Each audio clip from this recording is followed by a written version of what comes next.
Okay, so Joni, why don't we have Joni Lupovitz, who's the Vice President of Public Policy at Common Sense, but also was the Chief of Staff to John Leibowitz and helped John and the team run the Federal Trade Commission the previous 4 years. And we got to know her really well through the COPPA, the rewrite of COPPA. So Joni's our head of policy here in DC. She's got a very cool panel of people who sort of live this every day. So Joni, turn over to you. Joel, thank you, Mike. Thank you. Absolutely. And we will do more polling on this. Our attitude is just try to find out the right stuff, work with all you guys, and get it right. Joni, all yours. Thank you. Come on up. Good afternoon, everybody. Let's have a seat. So this panel is titled the What's the Big Deal About Student Privacy panel. And I like to think of it as the, why are we all here panel. And as Jim said, I'm Joni Lupovitz, Vice President of Policy at Common Sense. And I'm also the mother of 2 middle school kids. So I see firsthand how they love technology, love screen time. And they use technology at home. They use it at school. They use it at home for school. Or at least that's what they tell me. That's their story, and they're sticking to it. So they always have their face in a screen. And I really see how the technology engages them and how they communicate so much more through technology and screens than I could have ever imagined when I was their age. At the same time, I also see what a challenge it can be and really sympathize with schools and others trying to deal with all the sensitive information that is collected, shared online, and how to keep it safe. And I think we all share the same goal of trying to keep that information, kids-sensitive information, student-sensitive information safe. And when most of us here in the audience were growing up, all that kind of information would be on paper records, locked up in a file cabinet, probably in the principal's office or something. And so really, we just want to make sure that the information, sensitive information about students is just as safe and secure in the cloud as it was in the principal's office. And so with that said, I've assembled what I think is a fabulous panel to talk about some of the challenges with that. And so to my immediate left is Khaliah Barnes, who's the Director of Student Privacy Project at EPIC, the Electronic Privacy Information Center. And Khaliah defends student privacy rights before federal regulatory agencies and federal court, and recently conducted 2 lawsuits against the Department of Education. And she's also one of the most thoughtful people I know about student privacy in town, so couldn't have the panel without Khaliah. And then next to Khaliah is Joel Reidenberg, who is the inaugural Microsoft Visiting Professor of Information Technology Policy at Princeton University, visiting there this year, and otherwise he's usually at Fordham Law School, where he directs the Center on Law and Information Policy, or CLIP, because it's Washington, we need another acronym. And Joel recently released a landmark study examining school districts' contracts with cloud service providers and to determine how they address or don't address student privacy. And then on the far left is Tony Porterfield. Tony is the concerned parent of 2 elementary school kids, comes from California, and he's also an engineer with more than 20 years of experience in the computer and networking industries in Silicon Valley. So Tony was featured in a New York Times story in June, and at least for me, that was a real aha moment. I had sort of heard lots about schools collecting information in the cloud, student privacy issues. But when I read this story, it really made it real for me that integrating all this technology in the classroom brings a lot of challenges with some of the apps and online programs that kids, students, teachers, and parents interface with. And so I'd really like to start off with Tony and have him explain a little bit how he got involved in the student privacy issue and some of the issues we're looking at. All right. Thanks.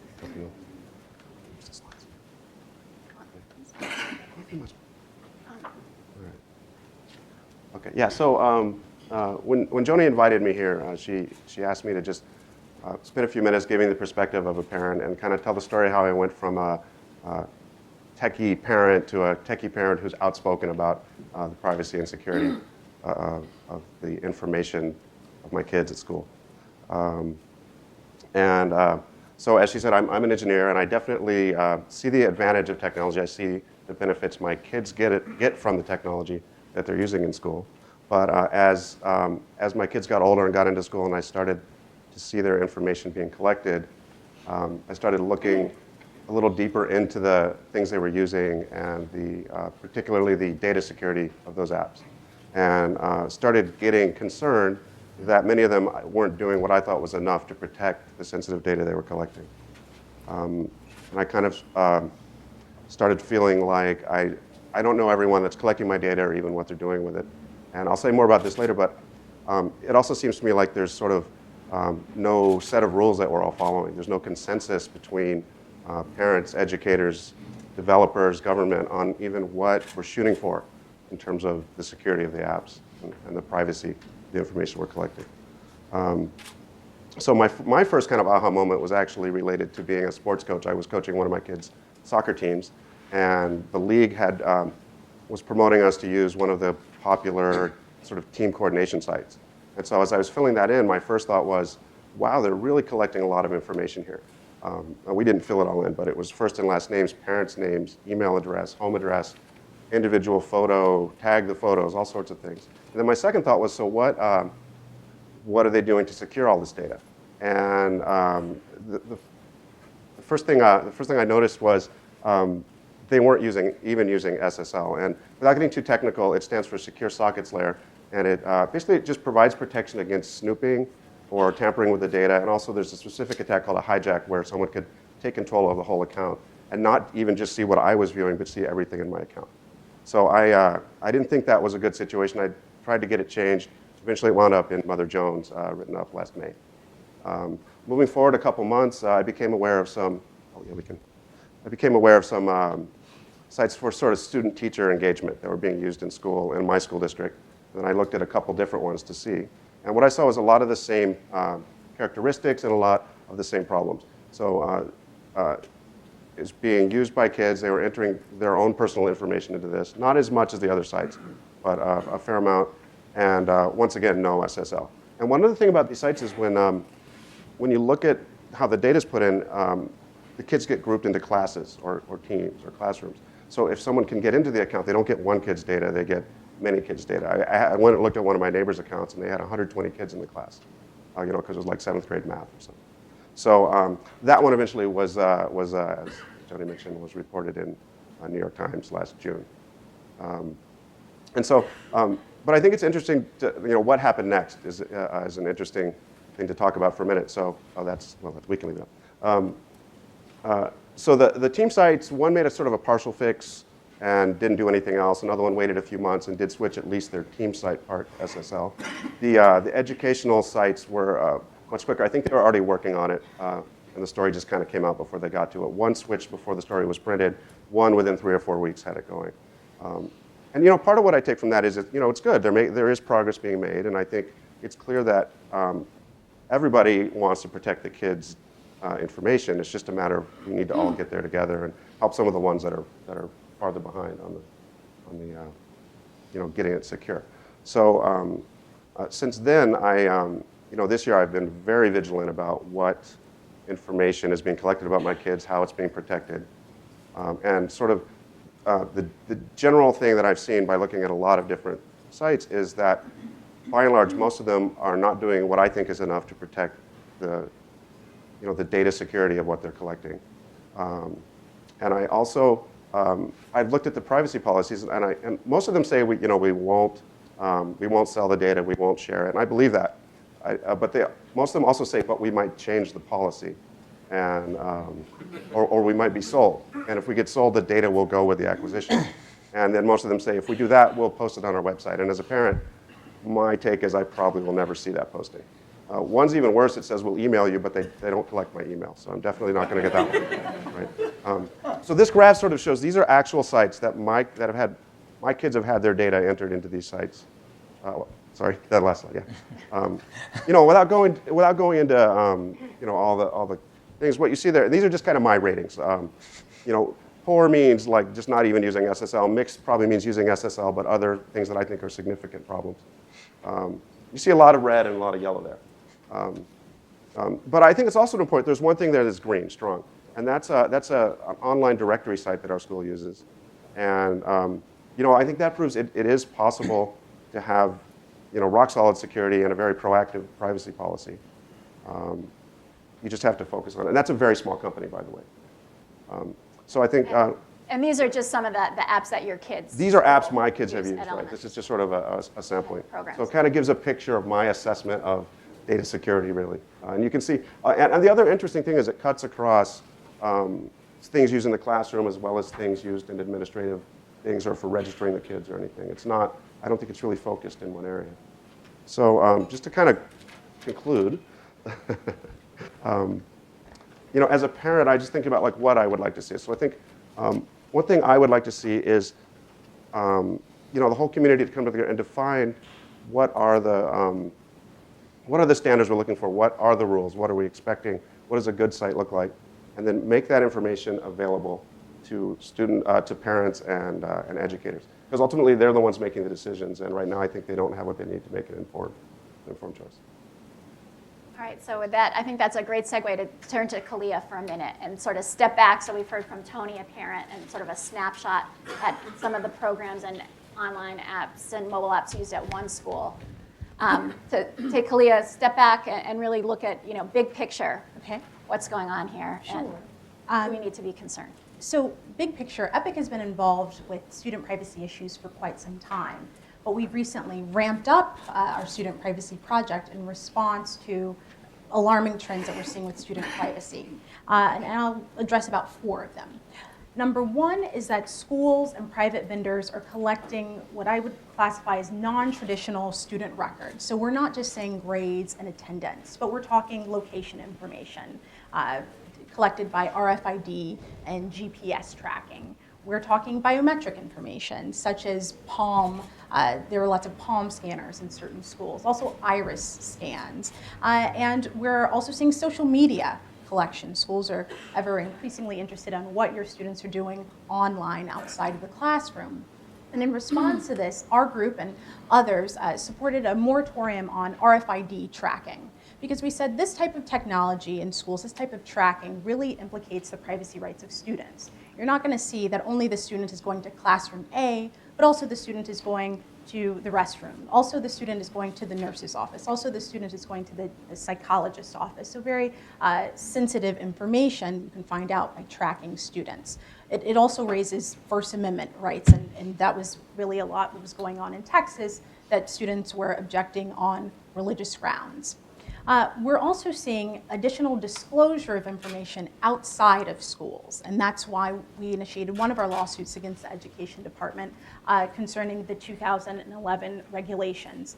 Practically speaking, we said that these regulations expand the circumstances under which schools can disclose student information without first obtaining student written consent.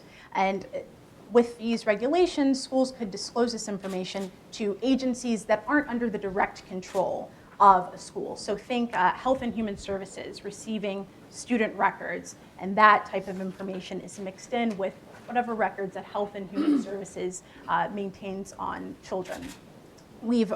Students, I guess, in general. We've also looked at data security, which is something that we've addressed earlier. We had an FTC complaint against a private company that collected sensitive student information for scholarship purposes. When I say sensitive, I'm saying information that relates to sexual orientation, information that relates to religious information, political information, medical information, whether your parents are here illegally in the country. But what was interesting is not only did this website collect this information for scholarship purposes, is that the connection wasn't encrypted. It collected all of the sensitive information without any type of just basic encryption. After we filed our complaint, the company did the right thing, it encrypted the website. But those are some of the trends that we're also seeing. So now, big picture, why does it matter? Why do we care about schools or private companies collecting this information? It really goes to the decision-making process behind gathering this information and due process rights. I think it's easy to have a conception of it when we think about the permanent record, right? Because the issue with the permanent record wasn't just that your school would collect this information, but that it could have long-lasting impacts. There would be decisions made based upon what was in that permanent record. When we look back to the legislative history of the Family Educational Rights and Privacy Act, FERPA, you don't have to do a lot of digging because there's not a lot of legislative history, but Congress was concerned about the decisions that were made about students. And I just want to read a very brief quote that can kind of shed some light on what they were thinking, which is, when parents and students are not allowed to inspect school records and make corrections, numerous erroneous and harmful material can creep into records. Such inaccurate materials can have devastatingly negative effects on the academic future and job prospects of an innocent, unaware student. So here we're talking about the decision-making process that's going when schools collect these records. And also, implicit in that is a really due process rights, right? When we look at FERPA, students have the right to access and amend those records. But as we increasingly take student records and have them created outside of the school context, meaning that they're not subjected to FERPA, students and parents lose their due process rights to challenge their records, to access it, to even make a notation that says, I disagree with that, that's untrue, that didn't happen. Students don't have really those rights anymore. So briefly, to go to, what are the solutions, right? Because a lot of times we want to say, let's look at FERPA, but pretty much a lot of people in this room agree that FERPA has been significantly weakened or there's significant problems with FERPA. And we've seen states take certain steps going forward, but I think if a lot of the schools look at basic fair information practices outside of FERPA, some of them are within FERPA, but access rights, amendment rights, data integrity, are you maintaining accurate records? Are there accountability provisions involved? Security. So those are some of the issues that we're encountering, and those are some of the solutions that schools can use going forward.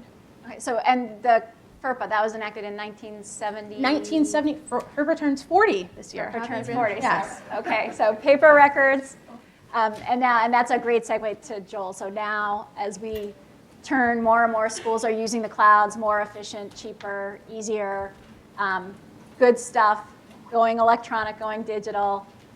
What's happening in the transition, and how are schools dealing with these issues? So thank you, Joni. In a nutshell, what's happening in the transition is privacy gets lost in the cloud. We conducted a study looking at schools across the country to see how they were dealing with privacy issues in their contracts with online service providers. And we found essentially every school district in the country is using some form of cloud service. They vary across a whole variety of functions. We had 6 categories that we came up with, ranging from data analytics, student reporting, particular special classroom functions, special functions like transportation management services, cafeteria payment services, hosting services. And the variety of the vendors in the space was also quite impressive. So we really saw tremendous variation in types of use, vendors involved across the country. We looked at the contracts to try to see how they would respond to legal obligations, specifically FERPA, COPPA, and the Pupil Privacy Rights Amendment, the PPRA. One of the things we discovered in examining the applicability of the statutes to the kinds of services being provided to schools was that the statutes just don't apply in many cases. So one that would be, for example, a very surprising illustration. An 8th grader takes a self-assessment quiz online in a classroom, gets a grade that the 8th grader then uses to progress to the next, say, reading or math module. That grade is not, under the current definition of FERPA, going to be considered an educational record. So it's not protected by FERPA. It's not collected from a child under 13, so it's not protected by COPPA. PPRA really doesn't seem to fit in the place. So unless the contract has some kind of privacy protections, that information can be used by any actor in the stream of the data flow who gets access to it. When we looked at the content of the contracts, we really found enormous gaps. Fewer than 10% of the contracts had explicit restrictions on commercialization, sale, and marketing of student profile information.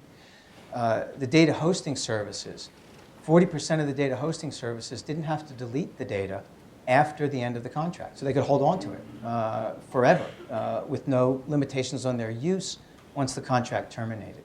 Essentially what we were seeing in the agreements was schools were relinquishing control of the data when they were contracting out. We then, at least in our research, we came up with a series of recommendations that focused on the contractual infrastructure for schools, things that they really needed to be including in their contracts. Often those schools really had no ability to do that. They had no negotiating power with the vendors. They were being presented with take it or leave it contracts. School systems even didn't understand what they were doing. There is one of the largest districts in our study, I forget the student population, but it's certainly in the hundreds of thousands, if not larger than that, told us they had no external services. We know that's not true. So what we found is that the districts themselves don't really understand what they're doing. We think that's a problem. We found that 20% of the districts have no IT governance policies, no policies on how to decide what ed tech they should put in the classroom, or whether a teacher can sign up for a service and have his or her students use that service without any vetting. So we have some governance recommendations as well. Our study, I'll do the commercial, our study is available on the Fordham Clip website. It's open source, so please take a look. We have a checklist in the back of what we think should be in the contract. Great, thanks. So let's just talk for a second. How ideally do you think this should work? What's the role of parents, role of schools, role of providers in making a system so that our kids' information, can be collected, used wisely, and safe and secure, whether it's in the cloud or in the school office? Joel, why don't you jump in? Sure, I'll jump in. It would be great to hear from Tony and Khaliah. Well, I as well. think you asked sort of parent, schools, vendors. The parent community has a really hard time understanding exactly what's going on. As we heard and as we found in our study, parents have no idea what's taking place. The Common Sense Media poll showed they were unaware. We found it was something like fewer than 25% of schools notify parents that they're using online services. The services are complex. So if you're a parent in a community that's highly attuned to these issues and highly educated, you might get it. But if you're a parent in a community that isn't, it's going to be very difficult to recognize what the implications are. On the school side, I think it's critically important that schools start to define what are the core educational purposes for which this data is going to be needed and used, and then build restrictions around that. So that's a debate that I think we're just starting, that we need to be far more robust about. And we're seeing this in the state legislative proposals. They're drawing a red line on sale and marketing of the, selling off student profiles, for example, for commercial purposes. That seems to be a clear red line. But those are the sorts of things I think that schools have to do, communities have to do, and I would say both Washington and state capitals have to be doing in legislation. And then, Khaliah, have you seen there are a number of legislative proposals? It seems like every week we open the paper and find out another state is introducing another bill. Any opinion on what might work and what might not? So this is actually kind of a plug for Joel, and an issue that he's brought up in the past is the state chief privacy officer. And I think this is the type of person who can come in and say, here's the type of guidance that schools need. Here's actually what's going on with parents. We've seen a variety of model legislation. We've seen it in New York as state chief privacy officer. We've seen different types of proposed legislation in Florida, for example, concerning the collection of biometrics. But I think really having a foundational office that can review some of the contracts, that can issue direct guidance before any of the technology is used would be something that's good. And then, do we have any questions from the audience? Mix it up a little. Wow. Hi, Joel. Chris Calabrese from the ACLU.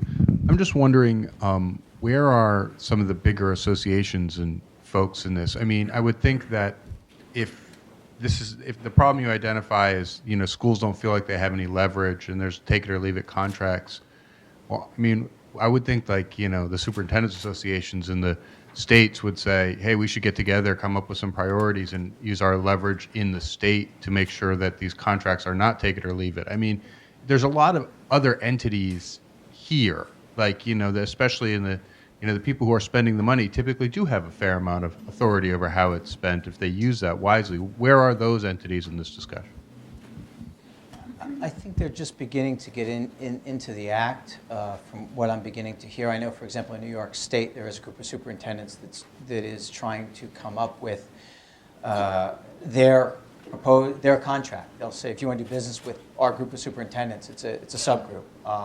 It's in the context of some of the IEP projects. But there is a role for that. However, 25% of the contracts we saw were freemium services. So there was no money being charged. That means the schools are paying with their students' privacy for those services.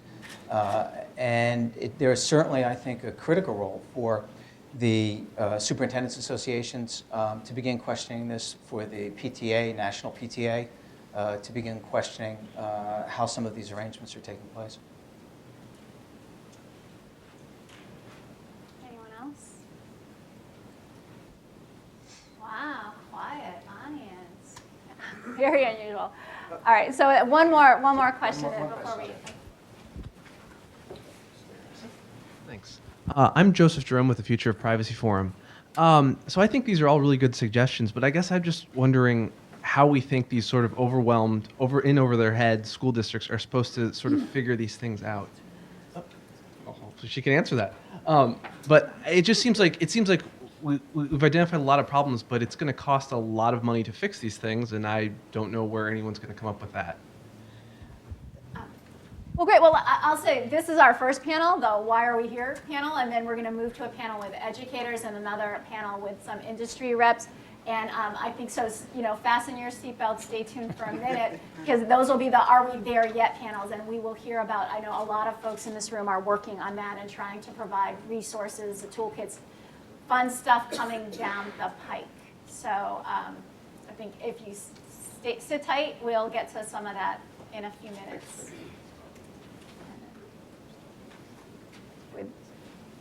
With that, all right, well, that seems to be a great segue. Why don't we have one last question for the panel? Rapid fire, quick response. Top of your head, what's one quick idea? We have a room full of other, educators, industry folks, association folks, policy makers, and others. What's one quick idea, if you could name one thing, to create a trusted environment where students can, use the power of ed tech without compromising their personal information? Publish the contracts. The school should publish the contracts that they have with education technology companies. Joel? Limit the gathering and use of the student data to core educational functions. I'd say rate the security and privacy of apps and make that public in a digestible format.